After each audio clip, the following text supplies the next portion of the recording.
Name tag, Renee, knee.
A black screen.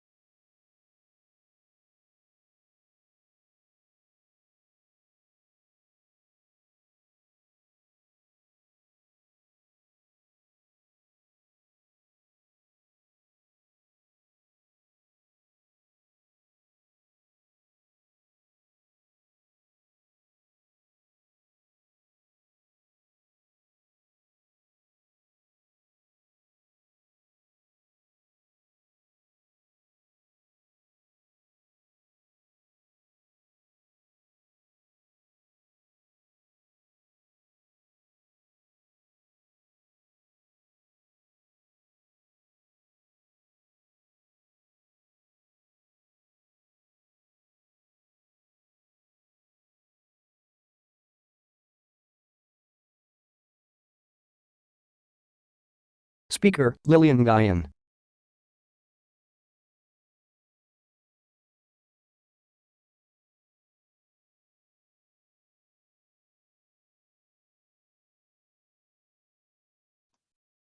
Hey Lily,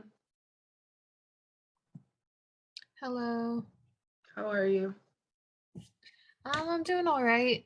How about yourself? I'm doing better. That's good. So you ready for this? um, I don't know. Let's hope so. I'm gonna try my best not to ramble. Yeah, that's how I feel I'm gonna do too, ramble. That's why I have my notes pulled up. I just hope I could see them at the same time with the screen open. I try to make them both like smaller, but it's not Yeah, working. let's hope so. Let's Hey hope. Jules, Text, Julianne Castillo. how are you? Good, but tired. I I know it's early there, right? yeah. I kept getting emails at like 5 in the morning. Oh my God, poor girl. Names of the presenters, Sarah Kinnison, she, her, he, and Ruanda Garth McCullough. 5 presenters are on the screen in a video call.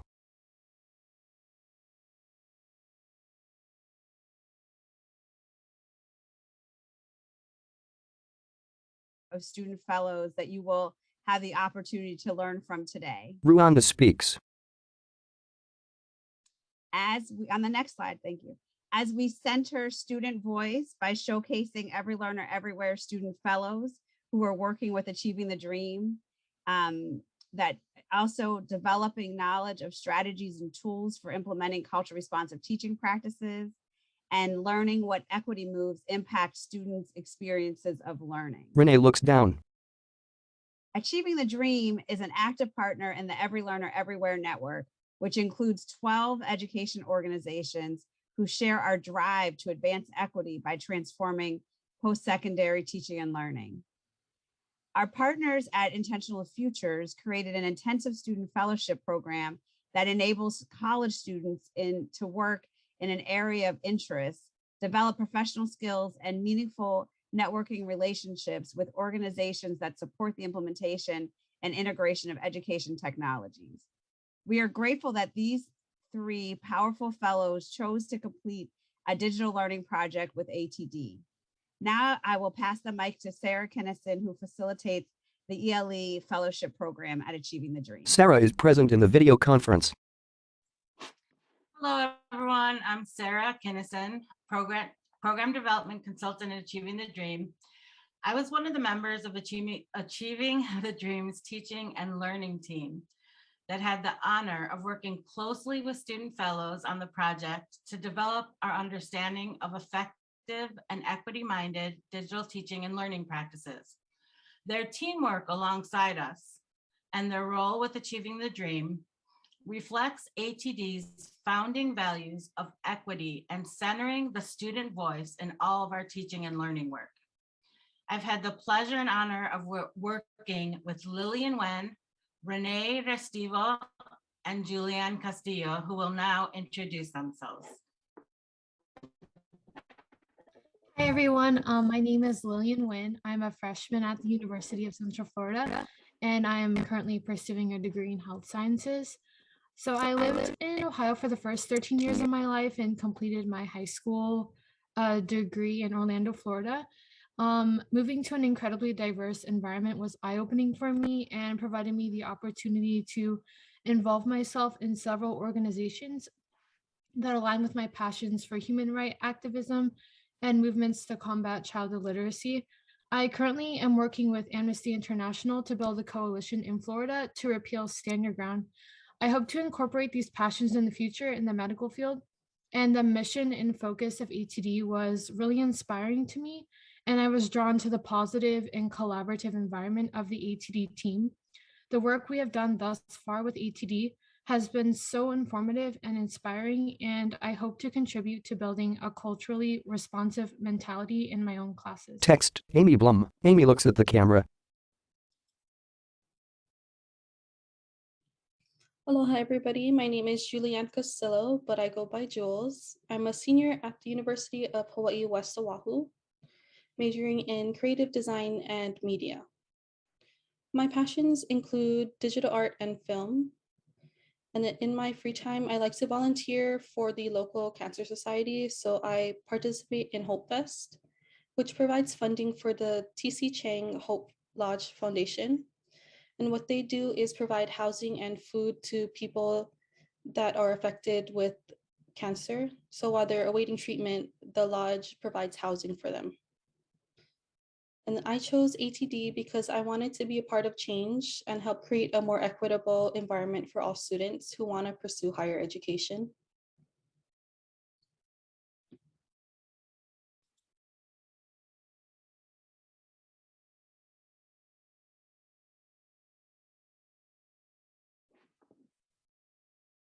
Hi, everyone. My name is Renee Restivo, and I go by Nay.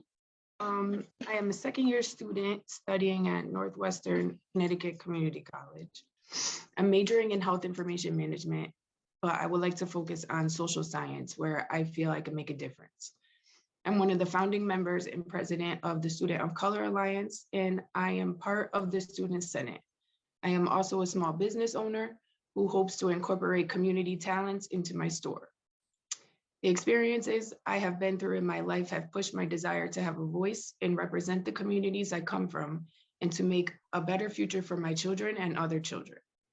ATD represented my beliefs in education and the opportunities to change education, and that it could provide me with the academic and financial support to continue my education.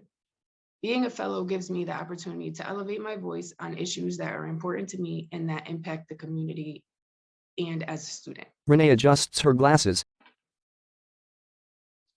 Thank you, everyone, for your introductions and for kicking us off with all the participants having a chance to hear student voices. I'll now start the panel questions with the first question.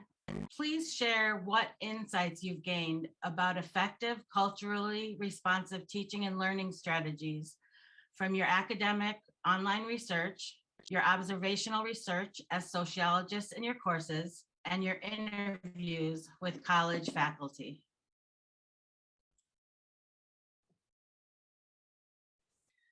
So my initial thoughts of culturally responsive teaching were like simply recognizing differences in cultures in the classroom and being sensitive to diversity.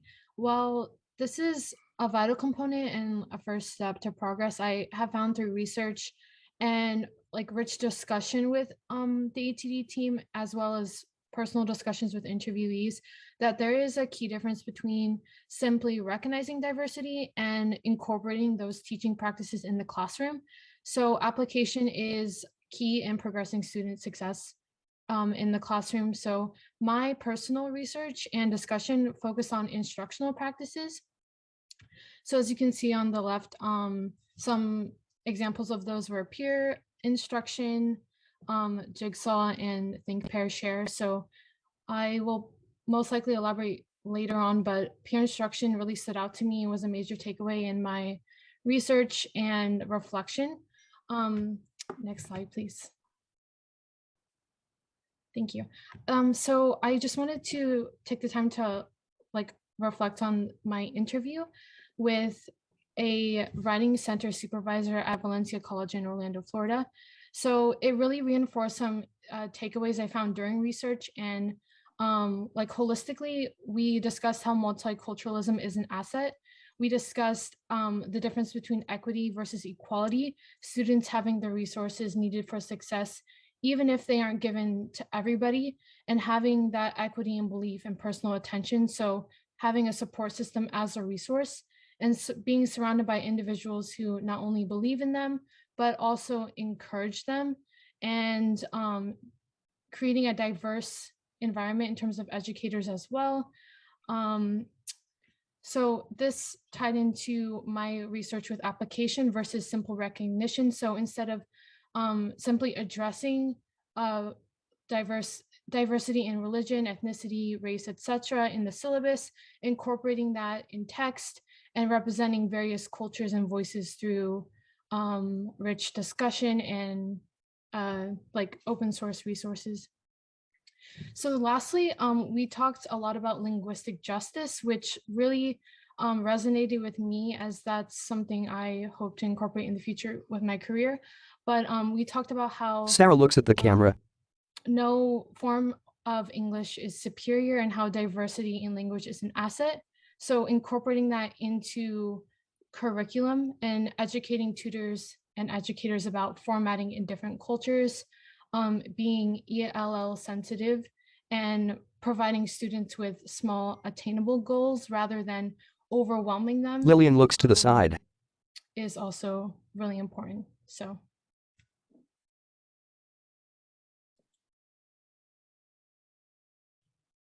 So for ATD, I was tasked with researching culturally responsive assessment. So what I learned during this time was a lot of new terms to me, like summative assessments, which is when instructors evaluate students' learning at the end of a unit by comparing them to a standard or benchmark. So that's similar to midterms or quizzes. Another term I learned was project-based learning. That's when teachers empower students culturally by learning through innovative projects to foster their voices and their independence. And I think instructors should focus more on students maintain and absorb information to gauge whether they understand the lesson. That most assessments given are based on the normative per diem, where instructors believe a select number of students will achieve high marks, majority of them will get average scores, and a predetermined number of them will fail. So I believe that tests just need to step away from this pass-fail aspect of testing by restructuring them in a way that informs and guides students' learning processes if they're understanding a lesson. Next slide, please. Thank you. So for my interview, I went back to an old teacher at the University of West Oahu. It's somebody that I thought really incorporated equity and culturally responsive teaching in her own classroom. And she is part of the history department.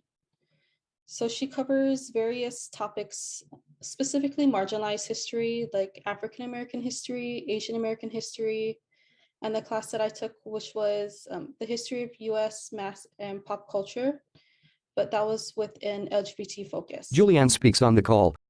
So the main thing for my teacher was that instructors should Lillian, here's Julianne. demonstrate deep listening, because it creates an environment that promotes discussion and the students feel more comfortable talking to one another and talking to the teacher and participating in class. So this is something she learned from her professor while she was in school. That professor's name was Haunani K. Trask, who was an important scholar and Native Hawaiian leader. So in my US pop and mass culture history class, a lot of it was reading and film material. But what my teacher did was provide everything for free. So that was links to all the literature, links to the films, and she balanced it between authors and writers from the mainland, like the continental United States, and people that are locally from Hawaii. So that was the first time I ever covered material that was relatable to me. Like I knew all the places they described. I knew some of the people they mentioned in the stories. It was something that made reading easier to connect with. And then these are some of the quotes that stuck out to me.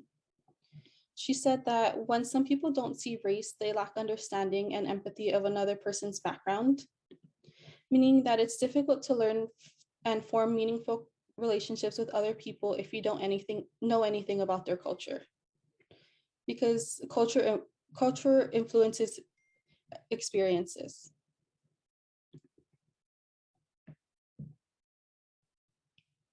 Next slide, please.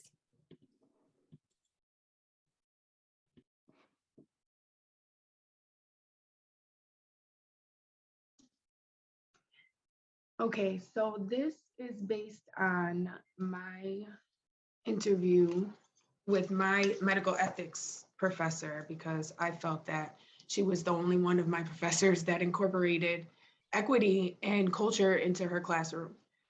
My answer to the experiences and the reflections about centering culture is that I think it's important. I think it is an important part of decolonizing the curriculum and being more inclusive of different experiences that different cultures bring, widening perspective and revamping traditional ways of teaching whitewashed material and including the students' lives and futures into their education. Students come in all ages, socioeconomic status, and points in their life and education, and understanding each population's historical oppression or oppressions will help us to evolve our thinking and mold the educational system to be more equitable. So what I took from the interview with my professor was the perspective of the teacher's side and how much academic freedom they actually have in their classroom opposed to the set curriculum or what is expected of them to teach. The significance of culturally diverse perspectives in teaching materials and how they impact the student and faculty, because, so for example, the story of Henrietta Lacks in her cells being used without her permission or consent, and how they have been used in the cure for polio and a bunch of other kind of vaccines, and incorporating that into the medical field and a real experience of a population of people and their reality of that impact. So I think another thing that is important is the administrative support that they receive, because everybody has to be on the same page and have the same goals to equitize their curriculum or make what they're using more accessible to students to give them a better chance at not failing and actually using this service to better them in their future, because that's what education really is it's a service. So that's really what I took from that. And then you can go to the next slide. Thank you for all of these rich and thoughtful responses to the first question. Lillian looks down and to the side.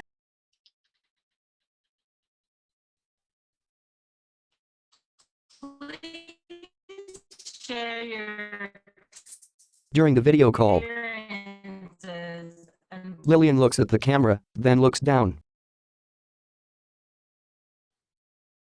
Sarah, your audio is cutting out. Is that just are other people's experiencing that as well? Yes. Okay, Rwanda. okay. Lillian looks up. Hold on. So, oh shoot. Okay. Renee looks up at the camera. Sarah, your audio cut out. Can you put the question that you're asking in the chat, and then the fellows can respond until your audio is patched? I can actually speak to it, Rwanda. Can everybody hear me? Can you hear me, Rwanda? I can hear you. I just know that the question she has. actually, next slide, please. Okay. Now we Okay. can hear you. Okay. Did everyone hear my question? No, you did Sarah, not. your audio's cutting out. Did you hear my? Yeah. Can you put that? Yeah, thank you. There you go. She put it in the chat. All right. The participants are in a video call, all looking at their screens.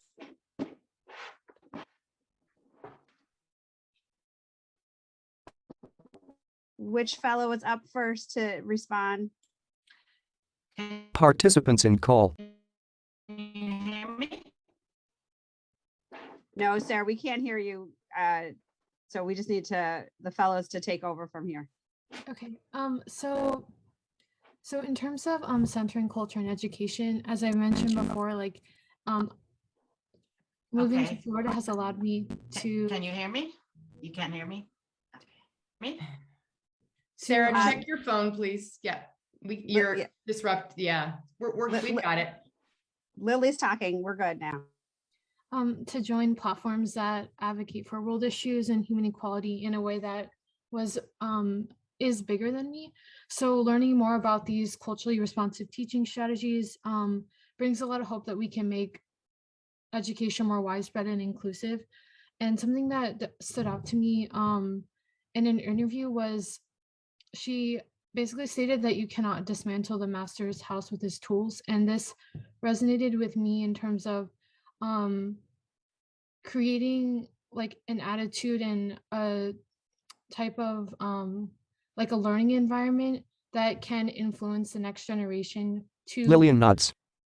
create that more inclusive environment with the culturally responsive teaching strategies that we hope to implement in the future.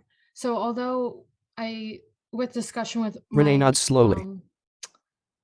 with the other fellows in our teaching environments and the classes that we take, although it's not exactly where we currently hope for it to be, we just hope to like influence that next generation and hopefully implement those strategies in the future. So Renee makes slight movements.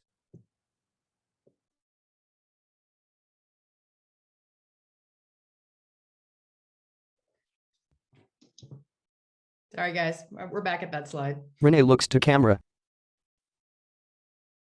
I think Renee, you're next. Yeah, I can talk about the last point. Renee gestures with her hands. So the assignments as authentic self-expression, it was Lillian listens intently. from the interview that I had at Nebraska Indian State University, I believe. And she had explained to me the way that they handled their assignments. So they, in order to understand if a student is fully understanding a lesson, instead of a pass-fail type grade that they're given, they're allowed to express their topic of choice in different mediums or media. Like someone can write an essay on the topic, or someone could submit a short video on the topic, or they can do a PowerPoint presentation, or whatever they felt showed their learning of that lesson and incorporated into their life was a real important part of my reflection on that interview, and the way that they used tools in the teaching to make it equitable. And learning about marginalized culture through history, because like I said before, a lot of those textbooks are whitewashed and they are from a bias of a specific author or whoever is in charge of publishing those books. And so learning about that culture through the student and their identity is an important part of the learning process between students and professors. Like professors are also students. Text ATD, she, her.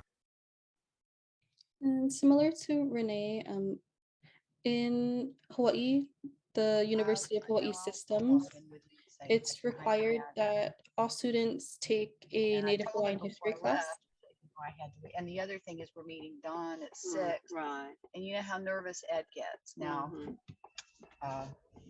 Can we have everybody mute who's in the audience, please? Of course, Dawn always. Susan, your host, can you mute? Can you Yeah, I'm mute? trying to find them. Ruanda listens and looks intently at the screen. If I walk in the house at like 4, Ed's gonna be nervous. Yeah. Sorry, folks. Sorry about that. We're having tech issues. So like I was saying that at the University of Hawaii, in their Yesterday. system, it's required to take Native Hawaiian history classes as long as a second language class, just so students can learn about Indigenous culture, especially since living in Hawaii. And a lot of the history that we do learn about Hawaii is taught from a white person's perspective. But when you reach the college system,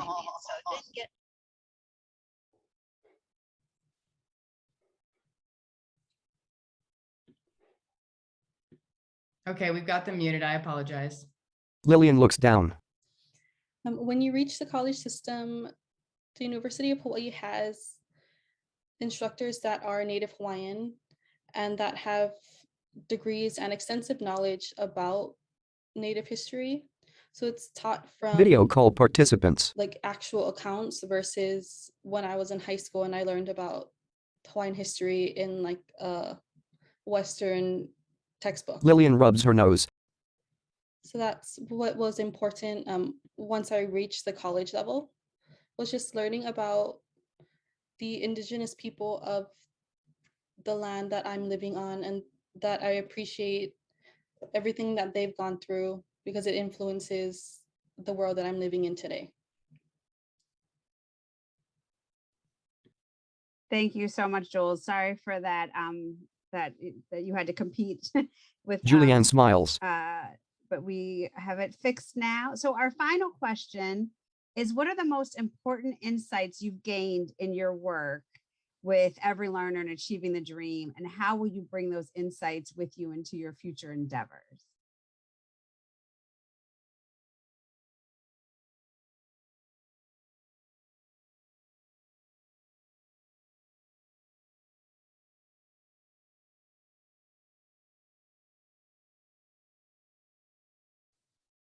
Lily, are you up first? Oh, I skipped a question. Sorry. Okay, we're going to get this together. Okay, the question actually is, what are some examples of culture responsive teaching strategies that you have found most effective and had the most impact on students' learning experiences? Sorry about that. Oh, no worries. So one of the impacts, as I mentioned with peer instruction, was one focus in my personal research. I have a personal, or like, in my physics class this semester, it deviates from a traditional lecture style instruction. And this is where the application component came in for me personally. So instead of like lecture style, it's more so group style learning with students at round tables. and the class is structured with alternating periods of lecture and example. So the professor will pose the question, provide ample time to formulate an individual response, and then the peers at the table get to discuss their initial response and then revote. So this definitely, I personally have not had a type of style of class like this before, so it was great for me to apply what I'm learning at ATD to a class that I'm taking this semester. And I have found through research and my personal experience that it does definitely improve student attitude toward learning. So giving us the student a greater purpose outside of the specific content material. And with a specific interviewee, I interviewed a few weeks ago, a professor at Lakota Lake College relates his material with current issues in the community and addresses them, like current world and political issues, instead of ignoring them. So that's just relating the content to a greater purpose, instead of like hyper focusing on specific content material. And also I found that it encourages students to take greater ownership over their own education. So not only improving the productivity and possible achievement in the class, but just increasing that support, as I've mentioned, especially like with linguistic justice, having that support with your peers, not just your educators, and like having that diversity with educators, but also diversity within the student population, improving. It also improves self-esteem and overall mental and emotional well-being, as I found. And it's just because like the student feels like they're working toward a common goal with their peers instead of feeling isolated in a extremely large populated lecture hall, and they kind of feel like a number instead of a student with a greater purpose. And then lastly, peer instruction, I have found it to encourage healthy debates and instill confidence in the students' answers. And then the second example and strategy I found is ELL sensitive teaching. So just being aware of formatting in different cultures and how that stems across all subjects. So not only math and science, for example, like formatting mathematical like computations differently or dividing in a specific way in a different culture in a different country, but Speaker Bob Precedi looks at camera. translating that to like English classes, for example, or speech and communication classes. So just being culturally aware with that. And yeah, I believe. And also lastly, sorry, creating formatting assignments to not only like having a final grade for an essay, for example, but splitting that task into multiple parts to tailor it to different types of learners is also an example. So you would address and assign grades per task leading up to that final essay was something that was discussed in interviews as well. Rwanda gestures. Thank you, Lily. Renee and Jules, do you have anything to add here, or should we move to the final question? Yeah, I have a couple things to add. So my experience of culturally responsive teaching has been with open educational resources that have been extremely helpful to me, especially because I pay out of pocket for my college and the tuition does not include the course materials. Incorporating ethical dilemmas of our country's past beliefs and practices and their effect on different populations is another practice. Using different resources as educational materials, such as Khan Academy, YouTube, and available recorded lectures in the specific area of learning. Taking students' background and what makes them who they are and building off of that results in more student engagement by allowing the student to incorporate the lesson and focus into their life. Focusing on the student's ability to absorb and apply the information as opposed to a pass-fail approach like I discussed earlier. I found that the most effective strategies were making 2 years of another language, I feel, is so central to learning about human behavior and is central to communication and empathy between cultures. language is so much more than words. It's tone, it's context, it's so much. It encompasses so much. Bob gestures. When we can recognize the melody of another language, we broaden our understanding of not only what language is, but how to communicate more effectively. And lastly, Bob makes gestures. I think that strategies could include the diverse experience of the student. Many students come from different countries. Even in my college now, I have students that are in the same class as me that are from the Philippines or are from Canada, or they're just taking the class online in this school, but they are from another country. So I think that they come from very different paths and realities, and to take that student's real life perspective and incorporate it into the classroom discussions and on different topics is central to having an effect, a positive effect on learning.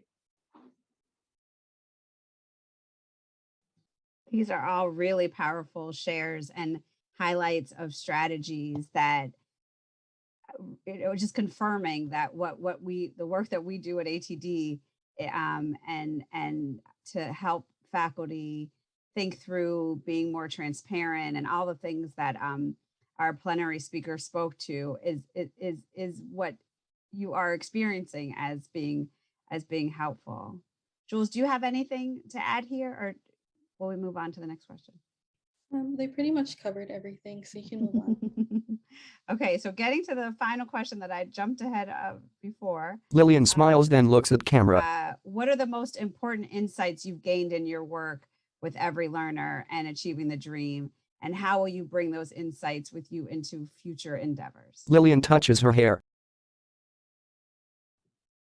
So I'll be brief. I'll let Jules speak a little bit more, but basically, I definitely ELE and Achieving the Dream has given me the opportunity to meet like-minded students. Ruand adjusts her glasses.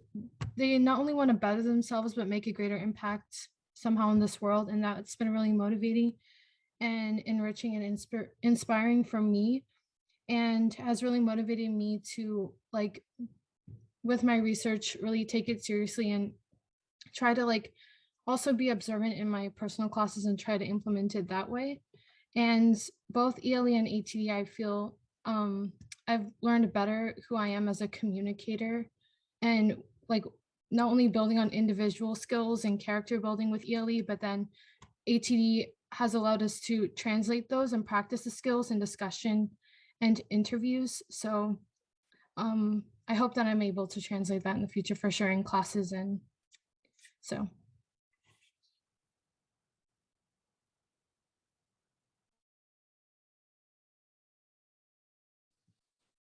Thank you. Renee, Jules, would you like to add anything here? I'm gonna let Jules take it and I'll just finish it off. Julianne smiles. So for my personal growth and opportunities, Rob glances down.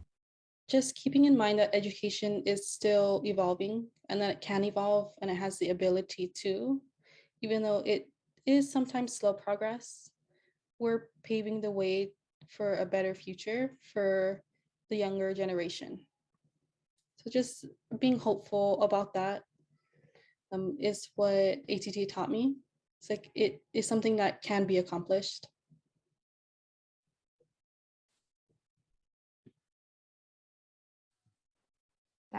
Thank you. That is wonderful. As Dr. Stout mentioned before, we all need that read through thread to keep us hopeful and inspired. This work is not easy. This work has many challenges, and but it does take this us operating as a community to work through the resistance and change, and I know I get frustrated how slow change can be. So I'm excited that you are not that you are hopeful. Renee, would you like to share before we move into our Q&A session? Julianne listens. Sure, I'll just try to keep it short. I think that ATD and ELE created a space for me to have a voice and to validate my experiences, because sometimes as the minority population here where I live, I don't have a shared experience with a lot of students. So it does tend to feel isolating. Julianne touches her face. I think that Lillian looks. showing me that I'm not alone in my struggle has given me the confidence in my ability to help move equity practices forward. Like, I already was a founding member of the Student of Color Alliance, because there was nothing like that in the college that I go to. And I thought that it is very important to give students the space for validation and support, because, you know, it's important. And I feel like being connected to a larger corporation and community of people like ELE and ATD that believes in the same values and wants to address the same issues and has like the ability and tools to do so has helped to broaden my perspective and lead me to want to work in the field of social science, or like Lily said, human right activism. Like, that's what I really believe that I can make a difference in because of my reality and my experiences. So as a fellow, I feel a little less hopeless for my future. And While on the video call, I'm dedicated to making the community a better place that can value and embrace diversity and culture in every one of its members. Well, that is an inspirational note to end on and move us into the question and answer section. But thank you all for the work, for your energy and the inspiration you provide all of us to keep going at this work, wake up every day and find different ways to build our community so that we do create a better educational experience for the generations that follow. So I will throw it over to Susan, who will lead us through and facilitate the Q&A. I'm sure many of our audience members have great questions. text Susan Adams. Yes, thanks for everybody's patience on the tech. I think we got everything delivered well, and I thank all the students so much for your contributions. And yeah, we want to open it up to audience. You can put your questions in the chat. You're also welcome to take it off mute and ask questions directly to the students or of us.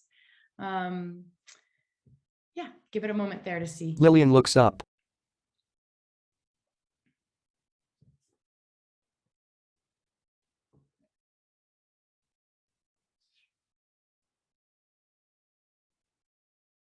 All right, there's a question in the chat for Nia.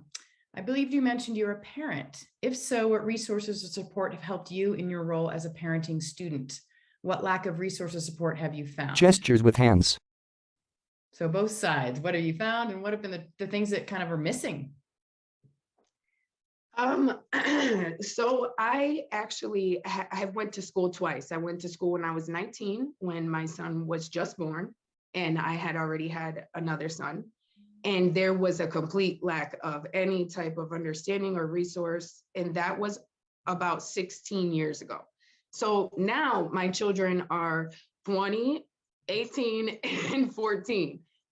So I don't need as much help with them as I needed when I was younger, and the resources weren't available.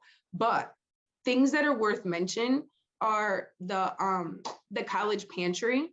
They definitely have been a huge help for me because I was a student during Corona and I'm a bar manager. And so I couldn't work at all. And having that ability to get food from them and them provide me not only with food, but with a $20 Stop and Shop card that helped me also feed my dog. Like, nice. Just little things like that really mattered and helped me. And they were not resources that were available all those years ago. So I think there's been a lot of improvement, but I definitely think there could be more room for improvement, maybe such as daycare services or something like that to help out young parents. Participants in video call. Great. The video call changes from 4 to 5 participants.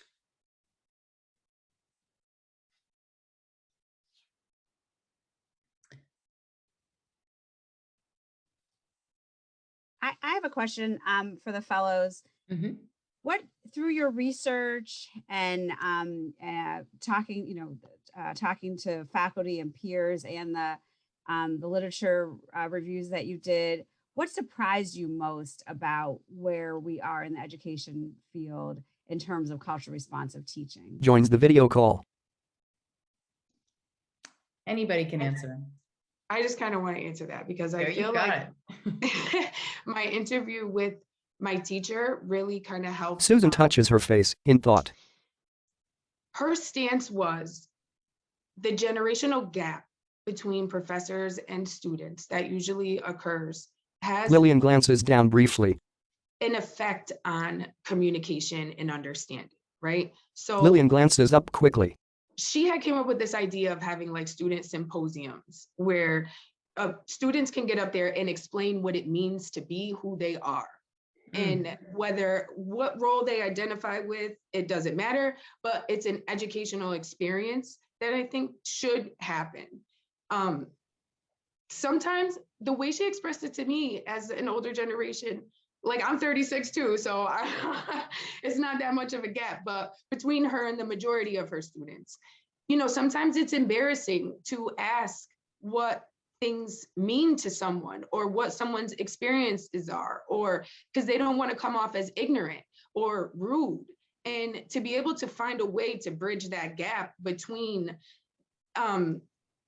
not wanting to come off as ignorant or rude and still wanting to be a learner of different cultures and different things, the generations new Susan makes gestures. Ideas of today, just bridging that gap. And I think she just had great ideas on that. And I do think it is really important. Do you think it opened the door for her just through the interview itself to recognize the importance of that? Like, do you feel like you kind of inspired that in her, or she was really kind of already doing this and you were amplifying that for her? I feel like I gave her a voice, to be honest. Like, I feel like no one else is doing this kind of work. No one else, I asked her to interview her. No one else did that. No one was going to do that. So by doing that, it gave her a chance to voice her opinions and strategies. And she really did have really good ones. And because I'm a part of the Senate, I want to take that information and try to implement it into the college and it not just be Susan. A result of an interview. Yeah, exactly. Susan. Another question that's come up is around digital tools, right? So we're really at Achieving the Dream and in this initiative kind of looking at that intersection of digital learning, right, and technology. And within this courseware, adaptive courseware is one piece of it. But we're wondering, like, have you been able to see how digital tools, or even how a faculty member has utilized a digital tool in your classroom, has supported the culturally responsive teaching tenets you've learned about in this project? Susan clasps her hands.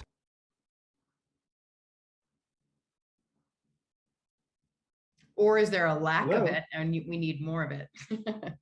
Hello, can you hear me? Yes.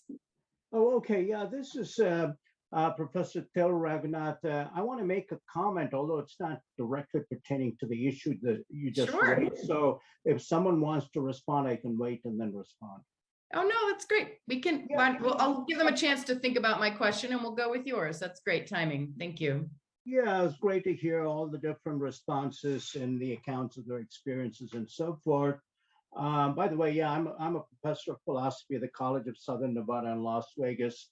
I teach critical thinking and also Asian philosophy. In my critical thinking course, I use what I describe as exemplars from different communities. So it's not just about being sensitive to the particular social cultural background. Susan rests her chin on her hand. Of the person, or actually being sensitive in this sort of way, and that is to offer examples or exemplars of achievement. So I have a lot of Hispanic students, some with background in Mexico. So I use Cesar Chavez. I use the work of the great, Nobel laureate Mexican poet Octavio Paz and so forth. And I have these photo quotes on my course homepage and in the relevant modules. So I have some students with Middle Eastern background this semester, so I use quotes from the great Persian poets. Bob nods slowly. And so forth. Susan nods. Arab poets, Persian poets, and so on. And then I have a few Chinese students. So I also teach Chinese thought as part of my Asian philosophy course. So I will use quotations from Confucius, Lao Tzu, and so forth. And it does seem to, it does engage students because when they see that someone from their cultural background, or the society of origin or country of origin is an exemplary figure. Okay, so Octavio Paz, and so forth, Frida Kahlo, and so on, from Mexico. Julianne folds her hands. Omar Khayyam from Iran. Iran has a great tradition of poetry, and so forth. I find that this makes the students feel more at home because now they see, oh well, this instructor is acknowledging and providing examples of achievers from my culture. And that kind of draws them in. But of course, I don't just use this a kind of ornamental, decorative sort of thing. Right. I use quotes that have a bearing on critical thinking, and that raise issues for critical thinking. So I think that this kind of an approach, maybe the students that reported, the persons that reported their experiences have encountered this, but I didn't see a specific reference to it. So I thought I'll share with you that my view is that being culturally sensitive, you can express that cultural sensitivity and incorporate it effectively into your teaching by using what I call exemplars or examples or models of achievement from different cultures. And let's face it, I mean, this is, these are all achievements of humanity. In the end, that's what it is. 4 people. And the more open and more receptive we are to the achievements of humanity and not just our own little, whatever you want to call it, little group or whatever, I think that expands our horizons. That helps us to understand the different forms of human achievement, across cultures around the globe and so on and so forth. So that's my 2 cents. Susan smiles. I see Nia nodding her nodding her head, and thank you so much. I mean, that takes a lot of thought, right? A lot of thought and connecting the learning outcomes of critical thinking to the quotes, and also thinking through who your students are.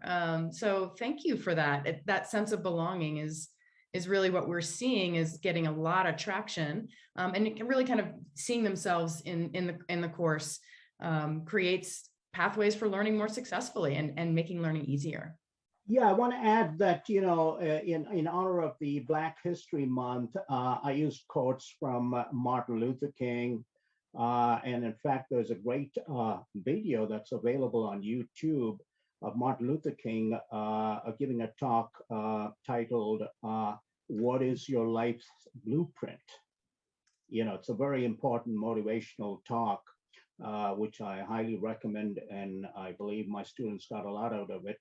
And then I used some quotes from Renee looks off screen. who's the other person there? Martin Luther King and who's the other person? He was assassinated, and somehow the name. Okay, yeah. Renee laughs. Yeah, Malcolm X. Malcolm Yeah. X. I was going to say, was it Malcolm X? I mean, that There are many others. I there just was- didn't know there was a- which assassination you were referring to. Right. Well, yeah, there was a kind of block in my mind. I don't know, or memory block. But anyway, the quote that I used was, "That's not a chip on my shoulder. That's your foot on my neck." It's a great quote. And then I used an excerpt from one of his speeches after incidents of police brutality in Los Angeles and so forth. So I used all these different kinds of things and just giving you a few examples. And they draw people in. And I also pay attention to photographs and so forth. So I have a link here on my homepage called Martin Luther King Knew That Fighting Racism Meant Fighting Police Brutality. And there's a photograph. It's a glass panel on the door, and above the panel it says Chief of Police, and then you can see beyond that Martin Luther King is seated and looking at someone. Briefly. Probably the Chief of Police who has called him in for interrogation. And then I have a subquote saying, "Critics of Black Lives Matter have held up King as a foil to the movement's criticisms of law enforcement, but those are views that King himself shared." And I think it was the Boston Globe that had this article, if I'm not mistaken. It's the Atlantic. Yeah, it's the Atlantic. And it links to that article and so on. So Julianne nods. And then a quote from Malcolm X, which says, "Education is the passport to the future, for tomorrow belongs to those who prepare for it today." So these kinds of things, I think when you use real models, exemplars, examples of achievement, whether activism or poetry, art, science, and so forth, of people from different backgrounds, Thank you. Yeah, thank you so much, Dr. Raghunath. These are great ideas. There's a response in the chat for you, and I think Renee, and Lillian both want to respond to you. So let's give them a little bit of a moment to give you some response. Thank you. Okay. Susan with one hand as she speaks to the other people on the video call. Yeah. I appreciated what you were saying, is kind of taking that to a deeper level, not just representation, but right. Yeah, because it helps to facilitate understanding of different cultures and bridge that communication gap where, one person, so say you don't have students of different backgrounds in your class, like say that year or that semester, you don't have Chinese students in your class. To still incorporate Confucius's words into your class would be important. So to use all of Susan's finger to her chin. The different diverse quotes, not only to help represent the student, but to help facilitate understanding of the cultures of different people, I think is important. Right, so it's not kind of in a vacuum, it's within the context of understanding. Yeah, right. And Renee, you bring up a good point that I think a lot of folks struggle with, because when you're thinking about the example that you've shared, Dr. Raghunath, it's good at thinking about it for when you have classrooms that aren't diverse, the importance of that as well. And I just want to underscore that point that Renee made, that I think sometimes when we think about culturally responsive teaching and equity-minded teaching, we're only thinking about it for if we have a racially diverse or economically diverse group, but and something that Sarah always Julianne touches her hair. brings up is the importance of that when you're in a homogeneous monolithic, it's actually probably more important because students are less likely to have access and engagement at that level. So thank you. But I know we have I agree. 3 minutes left. So sorry, Dr. I think we have to, I just want to make sure if anyone has any other questions to give them some space. Does anyone have a question they'd like to ask here? And we have 2 minutes. So want to make sure. And if not, I think, Susan, you're probably good to close us out. Yeah, can I just make a quick response here? 30 What? seconds. Yeah, I agree. I don't make the assumption that it's relevant only when you have a diverse group of students. You know, I've always emphasized multicultural knowledge, the importance of multicultural knowledge. So, you know, I fully agree with what you're saying. It has to be part of the course, regardless of whether you have a diverse Susan takes her finger from. you know, group of students. Thank you. Phil. Yeah, thank you very Thank you. much. So I got to say, you know, this work is hard. It's not easy to do. And I think we've done some unpacking today from the student perspective. Oops, let me put it back to that slide. And also been hearing from the audience about some ideas and strategies that they've utilized. But really kind of what does it mean to lean into this work? What does it mean to have representation? What does it mean to contextualize culture? So I want to thank everybody for their engagement, and many thanks to the students for your participation with us. We've had a wonderful time, and I want to just also bow down to Sarah Kinnison, who I'm so sorry your audio was not working today, but you have done an exemplar job in supporting our students. So a big hand of applause for Sarah. And we get to have you for a few more weeks. So we're excited to continue in supporting your work with us. So thanks, everybody. Thank you. Enjoy the Institute.